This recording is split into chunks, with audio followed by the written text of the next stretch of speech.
காங்கிரஸை வீழ்த்தி திராவிட முன்னேற்றக் கழகம் முதல் முறையாக ஆட்சி கட்டில் அமர்ந்து பேரறிஞர் அண்ணா முதலமைச்சராக பொறுப்பேற்கிறார். அப்போ உடனே காங்கிரஸ் கட்சியை சேர்ந்தவங்கலாம் இந்த ஆட்சியில் நடந்தக்கூடிய சில விஷயங்களை முன்னிறுத்தி பேச ஆரம்பிக்கிறாங்க.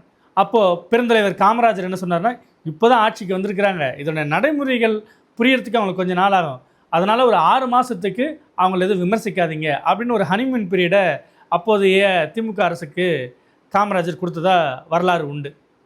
ஆனால் இந்த முறை 2021 சட்டமன்ற தேர்தலில் முதலமைச்சர் மு க ஸ்டாலின் பொறுப்பேற்ற பிறகு அவருடைய இந்த ஹனிமூன் பீரியடுன்னு பார்த்தீங்கன்னா 4 வருஷ காலத்துக்கு நீடிச்சதுன்னு தான் சொல்லணும். ஏன்னா இந்த 4 ஆண்டுகளில் பிரதான எதிர்க்கட்சியான அதிமுக அதோடைய உட்கட்சி விவகாரங்களில் சிக்கியிருந்தது. இணை ஒருங்கிணைப்பாளர், அதுக்கப்புறம் கட்சியிலேருந்து விலகி போனவங்க, அதுக்கப்புறம் உச்சநீதிமன்றத்தில் ஒரு வழக்கு, தேர்தல் ஆணையத்தில் ஒரு வழக்கு அப்படின்ட்டு அரசியல் பணிகளில் நேரடியான அரசியல் களத்தில் அதிமுக இறங்க முடியாத மாதிரியான ஒரு சூழல் கடந்த 4 ஆண்டுகளாக இருந்தது.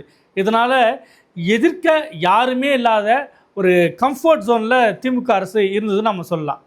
இன்னொரு பக்கம் பாரதிய ஜனதா கட்சி அவங்க அண்ணாமலையை கொண்டு வந்தாங்க. அண்ணாமலை மூலிமா சில காய் நகரத்தெல்லாம் நடந்தது. அவருடைய பிரச்சாரங்கள் ஒருபுறம் அரசியலால் திமுகவில் கேலிக்குள்ளாக்கப்பட்டது, எள்ளி நகையாடப்பட்டது.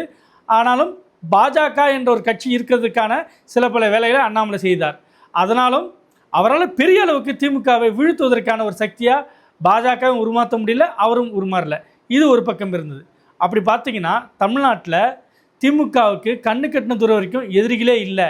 இது மறைந்த முதலமைச்சர் ஜெயலலிதா சட்டமன்றத்தில் சொன்ன ஒரு சொல், கண்ணு கட்டிய தூரம் வரைக்கும் எனக்கு எதிரிகளே இல்லைன்ட்டு. அத்தகைய ஒரு நிலையில தான் 2021க்கு பிறகு முதலமைச்சராக மு க ஸ்டாலின் பொறுப்பேற்ற பிறகு அவருக்கு எதிரில் அரசியல் களம் இருந்தது. ஆனால் இந்த 4 ஆண்டு காலத்தில் நடக்காத பல விஷயங்கள்லாம் கடந்த 4 மாதத்தில் நடக்குதோ அப்படின்ட்டு சொல்லக்கூடிய வகையில் திமுக அரசுக்கு திரும்பிய பக்கம்லாம் நெருக்கடி அப்படின்ற மாதிரியான ஒரு சூழல் உருவாகியிருக்கு. இதை நம்ம மறுக்க முடியாது.